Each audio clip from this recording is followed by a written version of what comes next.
Bonjour les graphes et bienvenue à cette nouvelle vidéo hebdomadaire. On va comme d'habitude la partager en deux parties. Première partie plus macro, indice, on discute un petit peu de la vue en hauteur. Et la deuxième partie plus dans le détail, analyse d'un certain nombre de titres un par un. Comme d'habitude, si vous appréciez ces vidéos, n'hésitez pas à vous abonner à la chaîne, comme ça vous ne loupez pas celles qui sortiront. Appuyez sur la petite clochette, comme ça vous recevrez une notification pour ne pas louper les prochaines vidéos que je sortirai. Et sinon, toujours le petit pouce en l'air, le like, ça fait toujours plaisir, et puis ça aide également au travail de se faire repérer, et donc d'être utile à plus de monde. C'est là, bien entendu, le but. Donc cette semaine, on a globalement pas eu grand-chose de nouveau, si ce n'est que tous les analystes ont plus ou moins retourné la veste et maintenant sont tous devenus super positifs et super confiants sur la continuité de la hausse. C'est toujours très intéressant parce que si on reprend et si on suit un petit peu tout ce qui est dit, il y a beaucoup de choses qui sont dites et très souvent tout est son contraire, mais en gros il suffit juste de remonter à 2-3 semaines et vous lisez les mêmes analystes et ils vous expliquent qu'il fallait se méfier ou faire attention à ce rebond, etc. Voilà, bon, c'est toujours la même chose, on suit le marché. Et donc là, c'est ça qui est important également. Le but du jeu, c'est pas de dire ils sont nuls ou etc. C'est que on est dans le suivi du marché. Et donc si tout le monde retourne la veste, bah, ça vous donne justement ce surplus de confiance dans le marché qui peut permettre d'aller plus haut que ce que vous pensez ou ce que vous pensiez où on aurait pu aller.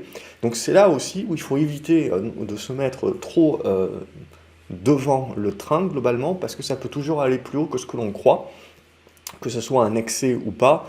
La correction ou la reprise de souffle que vous verrez bien arriver, bah, potentiellement peut mettre plus de temps que cela. Et pendant ce temps-là, vous avez de la perte d'opportunité ou vous avez de la perte moins-value latente parce que vous êtes en face du marché. Donc ça, c'est un premier point. Le deuxième point pour moi qui est important, c'est que il faut bien comprendre que là, on va avoir les résultats, donc ça va permettre un petit peu de se reconcentrer, même si les résultats vont certainement rester très résilients. Ce qui va être important, comme d'habitude, c'est les perspectives des PDG. Et là, ils risquent d'être très prudents, la majorité d'entre eux, sur la suite des opérations. Donc en gros, potentiellement, le marché va un petit peu se détacher de la macro, parce que ce que l'on considère également, c'est que mis à part tous les gens qui nous ont expliqué que la Fed se plantait, que la Fed faisait n'importe quoi, et qu'on allait droit à la catastrophe, pour l'instant, ce que l'on voit, c'est que ça suit le plan. Donc l'inflation baisse, mais pas trop fortement, mais suffisamment.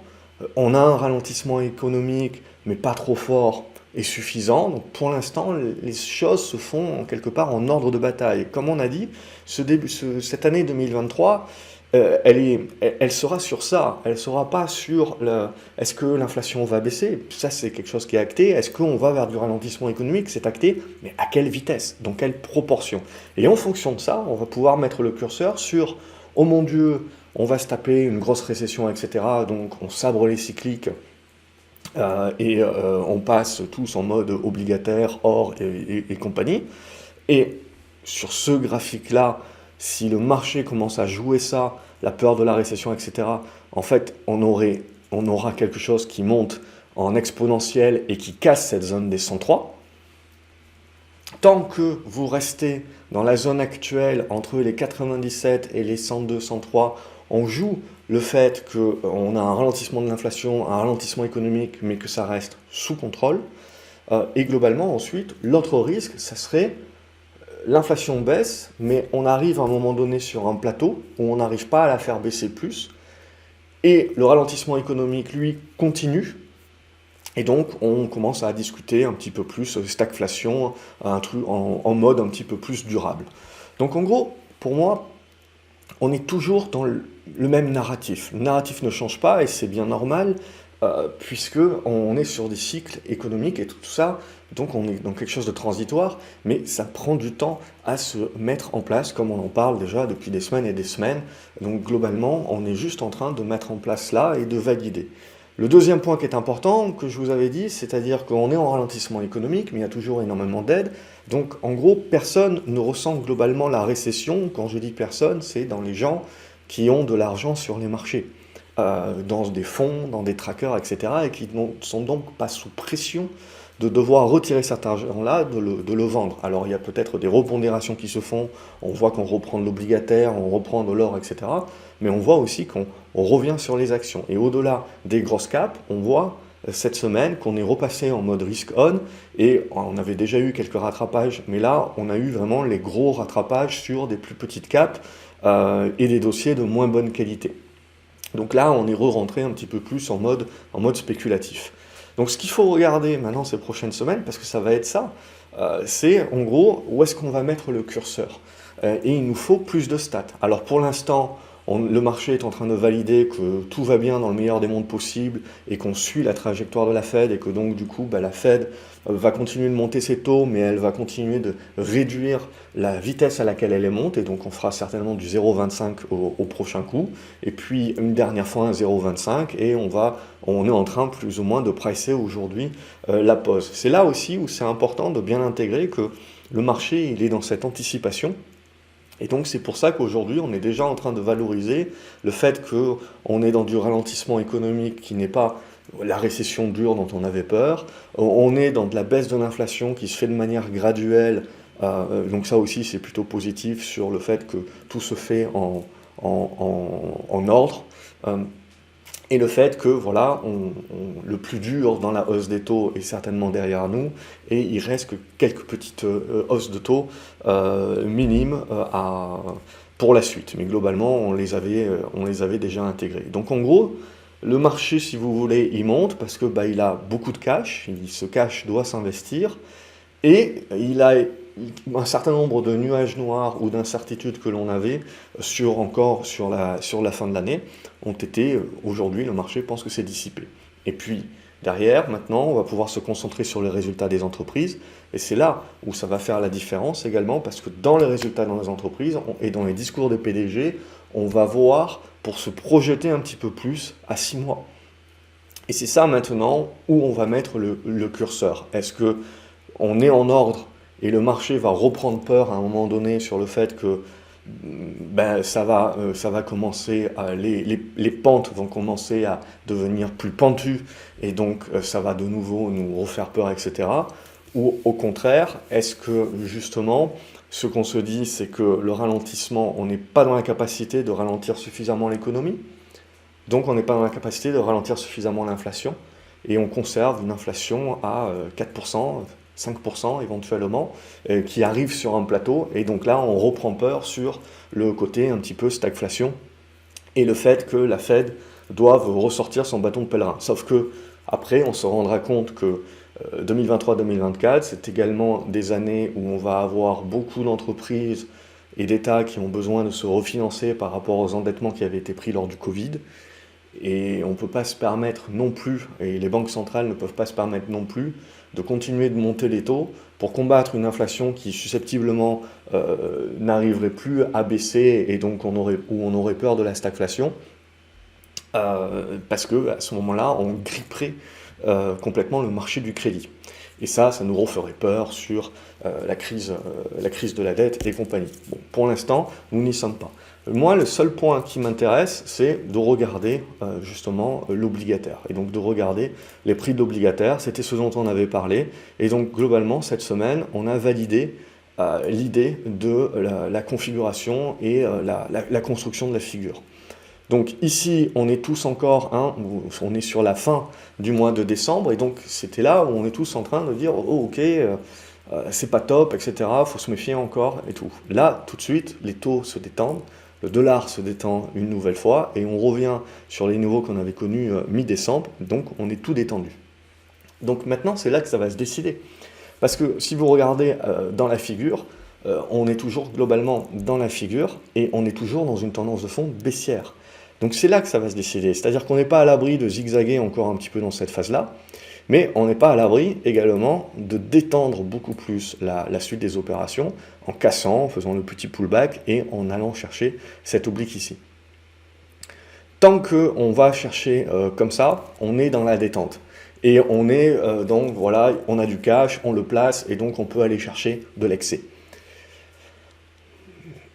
tant qu'on ne va pas casser par le haut ici, c'est là où pour moi il y aura le pivot. Le jour où on casse ici par le haut, ça veut dire que le marché n'est plus dans la détente, mais ça veut dire qu'il faut voir dans la détente des taux la peur de la récession, d'un ralentissement économique bien plus fort de la récession, qui peut intervenir d'un choc externe qui nous arriverait, un truc X ou Y. Sinon, on peut consolider, tergiverser un petit peu, et puis revenir un petit peu en dessous de cette zone des 96-97. Et là, pour moi, ça voudrait dire que le marché nous envoie le signal que l'inflation va rester collante à peut-être 4-5%. Et en gros, on va continuer, l'inflation va continuer de baisser, mais à un moment donné, on va avoir peur qu'on n'arrive pas à la faire baisser en dessous de 4 ou 5%. Elle n'arrive pas à baisser et donc se repose le quid du ok, l'objectif des banques centrales c'est 2%. Est-ce qu'on est dans la capacité de revenir à 2%? Est-ce qu'on remonte les taux encore pour essayer de tuer un peu plus la demande pour aller chercher ces 2%? Ou est-ce que les banques centrales abandonnent cet objectif des 2%, acceptent que la décennie qui arrive, et c'est probablement différente de la décennie précédente, et que donc il faut accepter peut-être que l'objectif d'inflation de l'Occident n'est plus à 2%, mais probablement à 3%. Et donc, on remonterait cet objectif-là, ce qui serait vu positivement par le marché, parce que ça voudrait dire que du coup, on se donne la liberté de moins augmenter les taux au futur, si on a les moyens, avec la dette, etc. Et parce que la target n'est plus de 2, mais à 3%. Donc ça veut dire qu'en gros, on acceptera de l'inflation, et on expliquera que c'est pour sauver l'économie, et également, ça aidera à résorber la dette année après année, sans nécessairement faire des grosses réformes, etc. Puisque politiquement, on sait que le social, c'est toujours un petit peu plus compliqué et un petit peu plus nerveux dans ces périodes-là. Donc voilà un petit peu où on en est. Et pour moi, on rentre maintenant, on est en train de rentrer là dans la partie d'observation, dans la partie justement où le marché avait tout sur la table, maintenant a validé, a pricé et est en train de continuer de pricer le scénario. Donc il peut jouer l'extension encore, comme on l'a dit, et après ça va se décider entre on joue vraiment la récession ou au contraire on commence à jouer, à avoir peur plutôt que l'inflation stagne en restant sur des niveaux à 4% comme je vous ai dit. Donc on en est là globalement et en gros il va falloir du temps maintenant pour que les stats commencent à rentrer et qu'on puisse s'expliquer sur les autres événements. Donc du coup, une fois qu'on a dit ça, ce qui est important de regarder, c'est également l'or et l'argent. Donc on voit aussi qu'il y a beaucoup de banques centrales qui recommencent à acheter de l'or, donc on commence à se couvrir, à rediversifier les portefeuilles, et ça également, on dit souvent que l'or est une protection contre l'inflation, mais c'est également surtout une protection contre la récession. Et le fait également que l'on anticipe que du coup, les banques centrales vont plus resserrer les taux, ou plus beaucoup, donc leur marge de manœuvre est réduite, et donc à partir de ce moment-là également, ça veut dire que si vous avez le moindre problème, le moindre choc, on fera comme ce qu'a fait la Banque d'Angleterre, c'est-à-dire qu'on relancera la planche à billets avec du quantitative easing, etc. Donc est-ce que l'or anticipe d'ores et déjà tout cela? En tout cas, ce que l'on voit, c'est que quand même, vous le voyez, on avait le biseau ascendant ici qui a été cassé par le haut, et donc on a l'exponentielle. On va commencer à arriver sur des niveaux de résistance, on aura certainement de la conso, mais globalement, maintenant, au-dessus des 1800 $, on a validé un retournement haussier sur l'or. On fait exactement la même chose sur l'argent, et l'argent est en train de consolider ici à plat, mais grosso modo, l'idée c'est que ça va breaker et qu'on va aller chercher peut-être la zone des 26, et après peut-être qu'on reconstruira quelque chose, mais là aussi, on acte au-dessus des 22 $, un retournement haussier de l'argent, donc durable. Aussi, ce qui sera très intéressant, c'est qu'il y a le débat sur la Chine, bien entendu, la réouverture de la Chine. Alors avant, la Chine réouvre, donc pour moi le marché a quand même énormément anticipé déjà cette réouverture.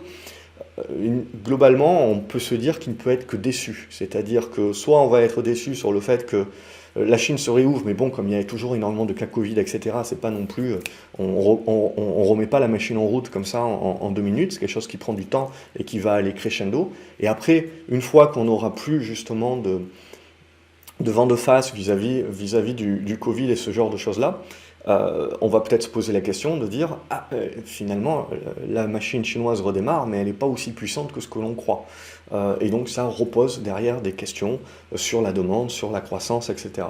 Mais à ce stade-là, voilà, le marché joue également le fait qu'on réouvre, que ça va aider justement le déralentissement économique, c'est-à-dire que ça va épouser un petit peu tout ça, mais voilà, on est dans de l'anticipation. Derrière, il faudra que le marché délivre. Et si on ne délivre pas, c'est là où on corrigera les différents excès que l'on a mis en place.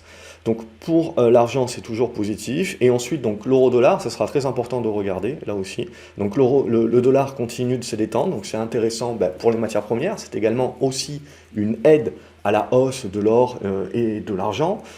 C'est également une aide au retour des capitaux, à la rediversification des capitaux qui étaient surpondérés sur les US, et on revient sur l'Europe, on revient également sur l'Asie notamment, marché émergent d'une manière plus générale, et Japon aussi qui n'est pas à omettre. Et là, du coup, sur notre euro, c'est là où c'est intéressant, on commence à arriver dans le dur. Donc vous voyez, on avait parlé là de cette oblique ici, paf, on est en train de la tester, pour l'instant on a rejeté, donc c'est là où ça va se décider aussi. Vous voyez, sur les taux, sur un paquet de différents endroits, on est allé chercher les résistances, et maintenant j'ai envie de dire que le marché globalement a pressé, alors il peut toujours y avoir des petits excès, etc. Mais globalement je dirais qu'on rentre dans une période maintenant où ça va être plus de l'observation parce qu'on va devoir construire tout ça. Et on va devoir décider si, après la construction, on continue de casser et donc on passe en exponentiel. Et donc là, ça veut dire qu'on met la récession sur la table aux US. Si l'euro, pour moi, commence à déborder les 1,8 et va chercher la zone des 1,12, 1,13, on met clairement le ralentissement économique plus sur la table des US. Et à contrario, si une fois qu'on aura construit, parce que moi je jouerai plutôt la construction, parce que tout est sur la table maintenant, donc à un moment donné on va se dire on a tout pricé, donc il nous faut un élément nouveau. Ou alors il faut attendre plusieurs mois que l'on puisse valider la suite du cycle économique. Et donc ce n'est que si on revient, je dirais en dessous des 1,04 ici, qu'on recasse ici, que là, ça sera à nouveau la crainte de le côté stagflation, c'est-à-dire une inflation qui reste à 4% et on n'arrive pas à descendre en dessous. Voilà. Et après toute la question, ça sera oh mon Dieu, les banques centrales vont remettre un coup de hausse des taux, et après potentiellement on se dira ouf, non, elles ne peuvent pas, parce qu'il y a trop de dettes, etc. Et on se posera des questions sur la dette, les refinancements de dette, etc. Les rollovers de dette. Donc ça, on passe, parce que c'est pas pour tout de suite, mais globalement, voilà, ne sous-estimez pas, le marché va pas être rectiligne, et on est en gain, je sais pas, de 6 ou 7% depuis le début de l'année. Il faut bien comprendre que le marché est en train d'anticiper beaucoup de choses, et qu'après, il faudra qu'on délivre sur un certain nombre de choses pour que le marché, justement, garde les niveaux. Au niveau du Brent aussi, c'est là où c'est le plus intéressant pour moi.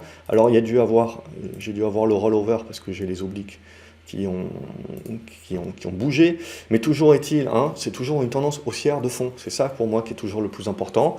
Donc du coup, on a une phase corrective, et là, c'est là où ça va être très intéressant, c'est que on continue de jouer le ralentissement économique, mais on ne joue pas récession.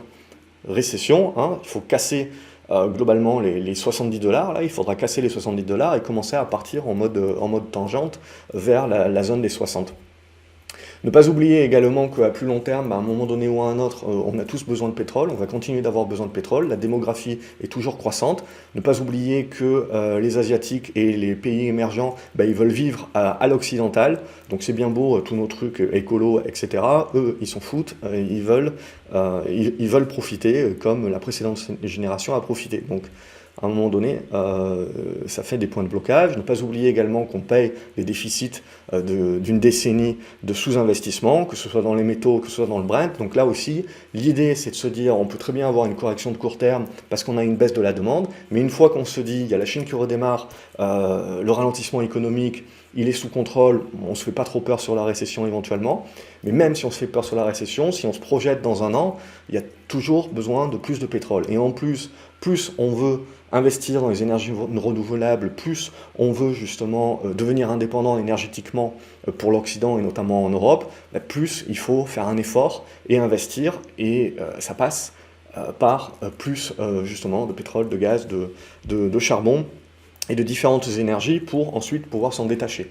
Donc ça, c'est pas nouveau, ça fait 2-3 ans que c'est le narratif. Donc maintenant, c'est ça qu'on va regarder. Et ne pas oublier également que les États-Unis ont conservé un prix bas pour les mid-term politiquement parlant, en tuant leurs réserves stratégiques. Les réserves stratégiques, elles ont un but, c'est à un moment donné de remonter. Donc le pétrole trouvera un socle à un moment donné, si vous voulez, parce que la baisse de la demande ne sera pas un facteur suffisant pour faire revenir, je dirais, le pétrole en dessous des 60 ou 50 dollars. À un moment donné, on va se rendre compte que la demande est une chose, mais comme je vous l'avais expliqué il y a déjà plusieurs mois, 80% du prix du pétrole, c'est le déficit d'offres, et on se rendra compte très rapidement qu'il est toujours là. Donc ce que l'on regarde également, le pétrole peut être utilisé comme un indicateur aussi, c'est-à-dire que si on commence à casser par le haut et revenir chercher la zone des 100 dollars, bon ben voilà, ça veut dire qu'on joue vraiment un ralentissement économique, mais doux. Et donc du coup, ça repose la question de l'inflation. Est-ce qu'on est capable de continuer à la faire baisser sur le même niveau de baisse que l'on est en train de connaître. A contrario, vous cassez par le bas, là on se dit, ok, on tend vers un ralentissement économique plus, voire récession, et donc là, on creuse un petit peu plus. Les baisses d'inflation et de croissance commencent à avoir une quantification plus obtuse, comme on en a parlé.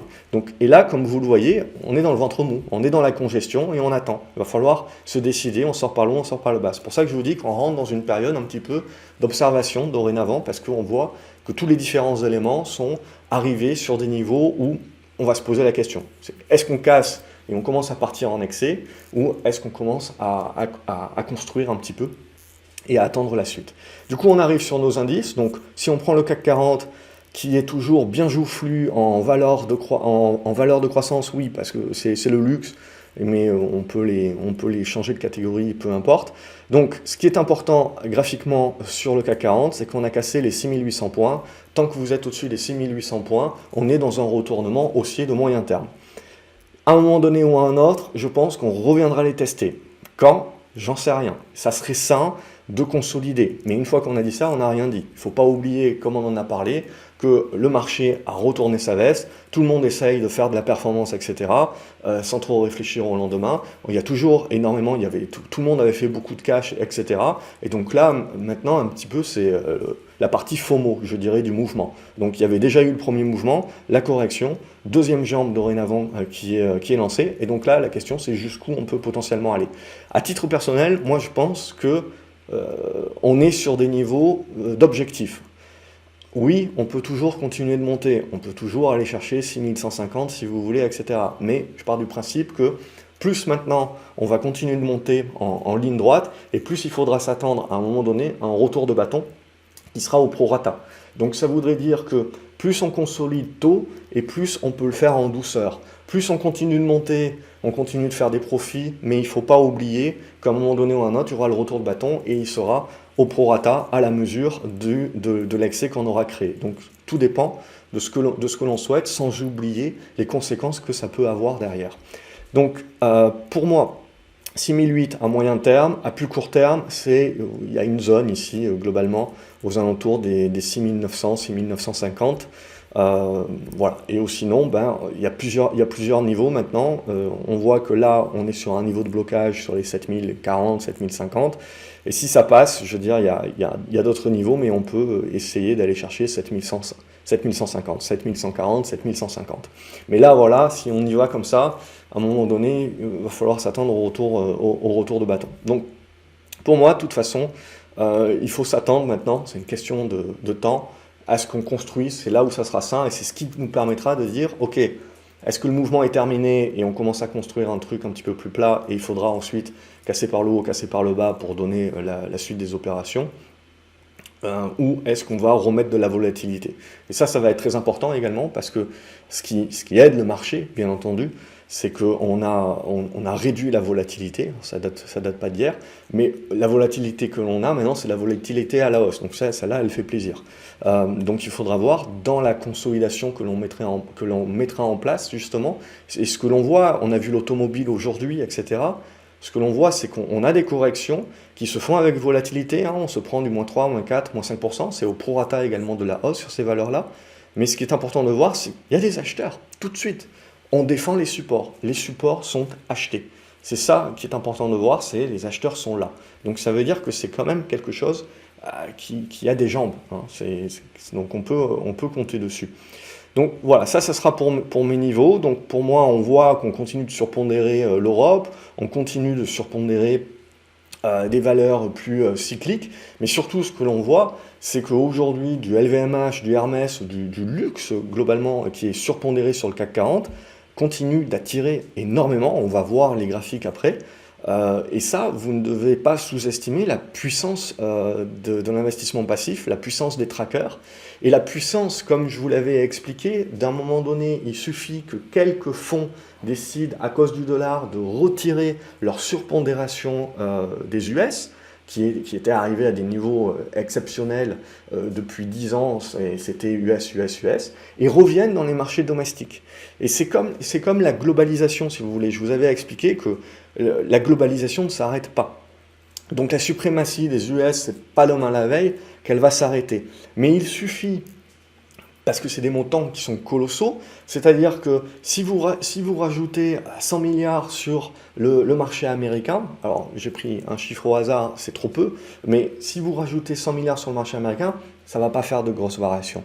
Mais si vous retirez 100 milliards du marché américain pour les mettre en Europe, globalement, là où vous avez moins de volume, parce qu'en fait, on a asséché les flux pendant une dizaine d'années, et encore plus avec le Covid, etc. Donc du coup, quand vous allez rameuter, eh ben, vous faites décaler les prix beaucoup plus, parce que c'est un marché qui est plus petit.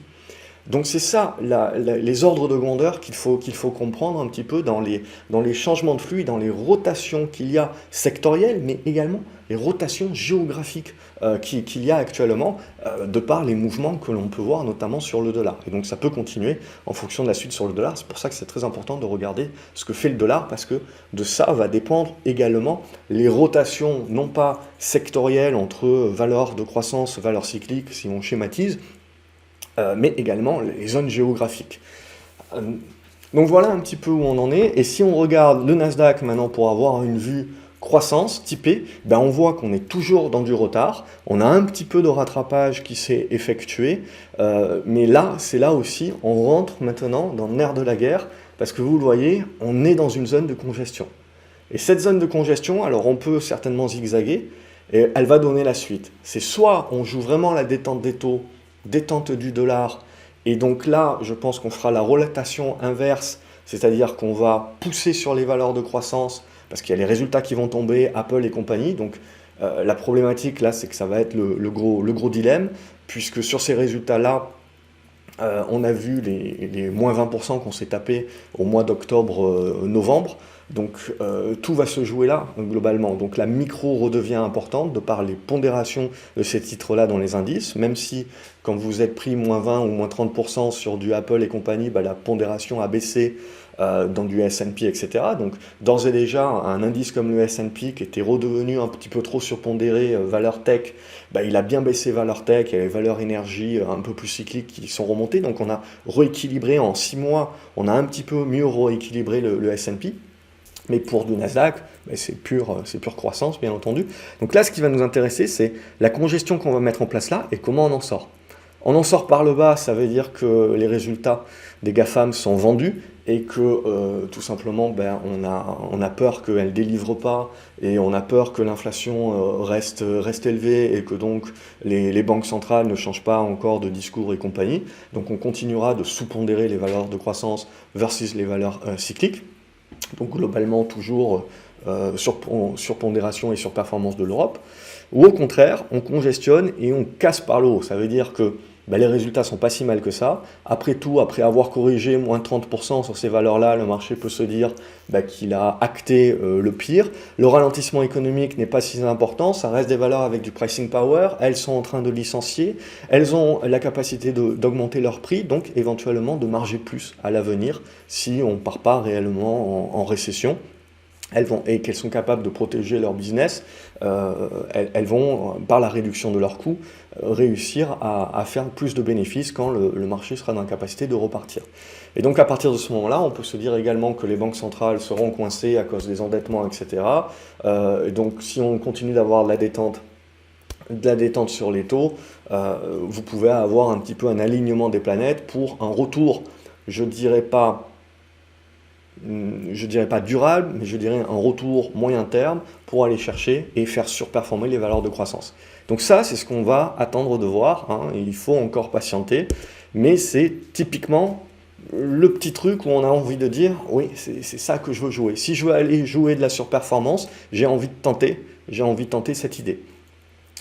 Mais voilà, il faut quelques chandeliers supplémentaires pour nous donner un petit peu plus mettre un petit peu plus de proba de notre côté et donc commencer à, je dirais, à surdimensionner les positions et être un petit peu plus agressif sur ce niveau-là. D'ores et déjà, vous l'avez vu, hein, là on regarde le Nasdaq, donc on a une illusion d'optique parce que les GAFAM ont rebondi, mais moins que des plus petites caps US. Si vous allez regarder le Russell 2000, etc., on a des meilleures santé sur des configurations graphiques de plus petites capes, et c'est les GAFAM qui nous biaisent un petit peu la vue du Nasdaq. On a l'impression que voilà, c'est pas terrible, alors il y a un petit rebond, etc., c'est pas mal, mais c'est pas terrible encore. Mais si on regarde le reste, c'est beaucoup mieux. Il y a des configurations qui sont redevenues très intéressantes sur des petites capes, valeurs de croissance aux US. Donc il faut maintenant, ce qui va être le plus intéressant, c'est qu'on a eu les phases de rebond, et maintenant il faut voir comment on va construire, hein, pas casser les supports comme dans du beurre, tenir les supports, et là vous avez des constructions congestion qui peuvent se mettre en place et qui peuvent valider le fait que le narratif va changer et qu'on va peut-être jouer à nouveau un coup de surperformance sur les valeurs de croissance. Voilà, j'ai bouclé la boucle. Comme d'habitude, j'espère que la vidéo est claire ou compréhensible avec les idées. Je répète, donc c'est le but également, et que ça vous aide. Donc n'hésitez pas à liker la vidéo si tel est le cas, à la partager également sur les réseaux sociaux pour éventuellement faire découvrir le travail à d'autres personnes que ça pourra aider. Je vous remercie par avance, et à vous abonner à la chaîne, cliquez sur la petite clochette, comme ça vous ne loupez pas les autres vidéos également que je peux publier. Il ne me reste plus qu'à vous souhaiter un excellent week-end, à vous donner rendez-vous pour la seconde partie de cette vidéo axée sur les actions. Excellent week-end à vous les graphes, et à lundi. Je rappelle, les US seront fermés lundi, hein. C'est Martin Luther King il me semble, ou je sais plus, mais en tout cas c'est fermé. Donc lundi on a que les marchés européens, mais je serai quand même là. Salut!